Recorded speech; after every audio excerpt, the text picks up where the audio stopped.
city of Yonkers would generate its own electricity on site for municipality and businesses contingent to the project. Con Ed would still be connected and would be the backup for additional electricity needs over and above what would be supplied by this on-site power plant and mini grid, if you will. And it would use cogeneration, which is more efficient than the Con Ed plants now, where most of the heat just goes up the waste stack and it's gone. By recycling that heat and creating more energy, these plants are 97, 98% efficient. They could also incorporate the use of solar panels and other alternative energy sources as a component part of that. And it makes, I think, sense now where you're ripping up certain sections of Yonkers for new development. At the same time you're ripping up the streets, you might as well put in the utilities for this mini grid at the same time. Pareto Energy has developed a plan where they can come in, partner with the city, make this thing happen, operate it afterwards, and also arrange the financing for it. So it could be done on a very cost-effective basis. And at this point, I'd like to turn it over to Michael, the Vice President of Development for Pareto Energy, and he can talk about it more, and we're both available to answer questions. Thank you.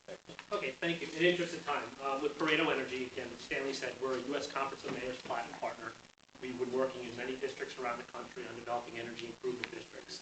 Where I've been spending a lot of my time over the last couple of years is in the state of Connecticut, where we actually helped to create some enabling legislation at the state level to allow these districts to be formed. As an example, the city of Stamford, which is where I'm very intimately working with, has created an energy improvement district ordinance. So what they did is they took a target location of their downtown area and created a zone, which is very much like Stanley said, a bid.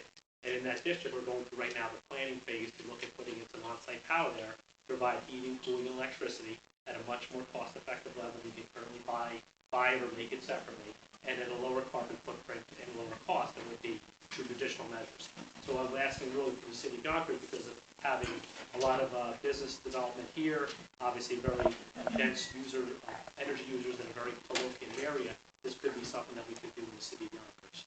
So I guess what we have in front of us is just for us to take a preliminary look at could the city of Yonkers benefit from that, and then to extend that further to a larger plan that could provide for some operation of on-site power plants down small renewable energy systems in downtown Yonkers, providing heating, cooling, and electricity at a much lower cost.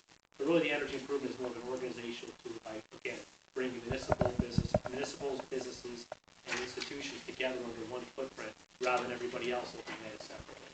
And the city of Stamford is an excellent example to look at and put you in touch with that kind of stuff. You had a question? Yeah. As I asked you over the weekend, is it possible that this energy district be in collaboration with the downtown waterfront bid? Because I know you're looking at the bid area. Because we already have an existing body that's governing or looking over that area. Could that be just one part of it, of a subcommittee?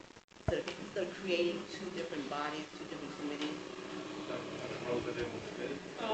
I think if I can, and I'm just going to throw out that we've had, it certainly seems to make sense, to keep the organization. It'd be nice to have the organization back, but I don't know from the bid's point of view whether or not, this is kind of a whole separate issue. I mean, I guess it would really be up to the bid. I know the bid had already explored, maybe 2 years ago, they went around to all the levels assessing their energy and was looking at their current bills and see how they get up with that. They engaged them, I think, one of the colleges or one of the high schools and participating in that survey.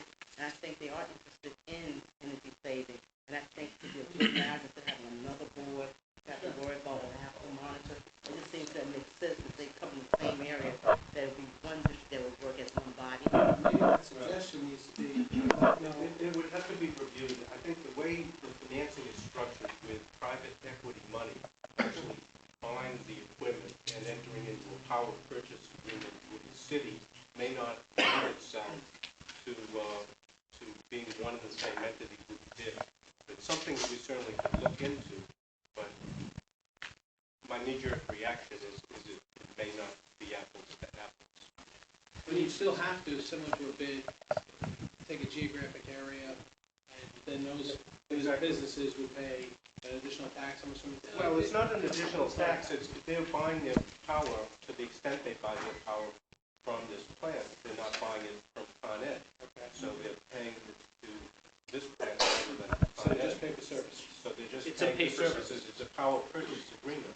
Now, with the way it's structured, and there are a couple ways it can be done, but by structuring it as a partnership between the municipality and the private investors, may allow for the EID to issue tax-exempt bonds so there would be a debt as well as equity component to the structure. Private equity investors, a public debt offering, and a form of partnership between the city and the developer operator, which is Pareto Energy. And these could be mini grids. In other words, if you wanted to put one on Ridge Hill just to service that area, you have one up there. You need one downtown, you put one downtown. There could be multiple mini grids within the city based on where the new development is, and as part of tearing up the infrastructure in those areas, it would be a very cost-effective time to do it. Sure. Now, how do they purchase the use? Are they relating to certain rate structures going forward, or? Well, I mean, what we're doing in Stanford, for as an example, is that we're obviously going through right now and we're planning and seeing what the overall capital investment is going to be, and then we'll back into a rate structure that'll obviously suit the needs of the members. The way we set it up in Stanford is that we have a 5-member committee, and there's an oversight committee on how we're going to operate and function. So we're not going to look to enter into any agreements with any businesses that we don't think we can offer them savings. And the business themselves will then be part of the participants of the district and to see how the tariffs and everything are put together.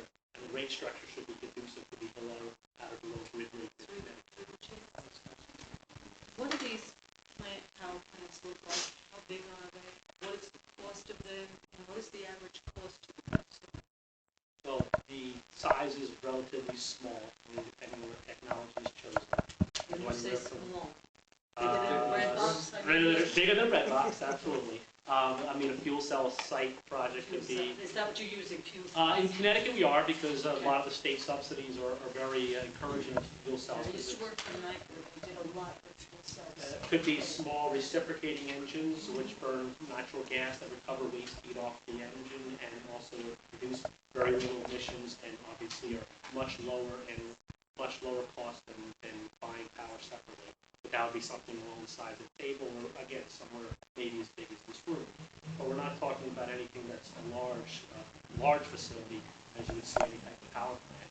Really, the whole idea and concept of this first generation is to put a lot of individual locations throughout a city center or in an urban area, and either have them be controlled from a common entity or linked together through wires, if that's the case to do, and then taking the waste heat off of those equipment and sharing it with your neighbors. So if I can't use the heat up for my heating or my cooling in my building, maybe my adjacent neighbor can use that. And that's the way it's being set up. So again, in Stanford, they have a little issues with reliability too that they're trying to address by this district, because of a lot of the tenants that are moving into their scenario. But just on the flip side, it could work very well with the development they have here, and meeting your green initiative that you want to do, and obviously by lower cost. We kind of boil it down to 3 things: reliability, affordability, environmental. Follow-up question. So you would come in first and do an assessment? The first thing to do is do an assessment to And make sure. Is there a cost to us for that, obviously? Right. The answer there may not be any cost to you. We just got to look at the city of Yonkers individually. NYSERDA has a lot, which is the New York State Energy Research Development Authority, does have co-matching funds for looking at these things. We can talk about that. I know, for instance, in Connecticut, we're doing all our initial assessments or reviews at no cost to the city. And again, really what it's doing is just to put a footprint around it. We took a look at your users. You have, we estimate 30 megawatts of users and so much heating and cooling, and that could form a district. And we sort of drawing the geography around it. And then going to the city and saying, okay, these are the next steps. Please go ahead. You mentioned Ridge Hill. We talked about that. An entity like Ridge Hill, does that need municipal involvement, or could you go to the developer yourself? Developer on his own, we could clearly go to a developer on his own. Why don't you? Okay. Okay. Certainly got my permission. All right.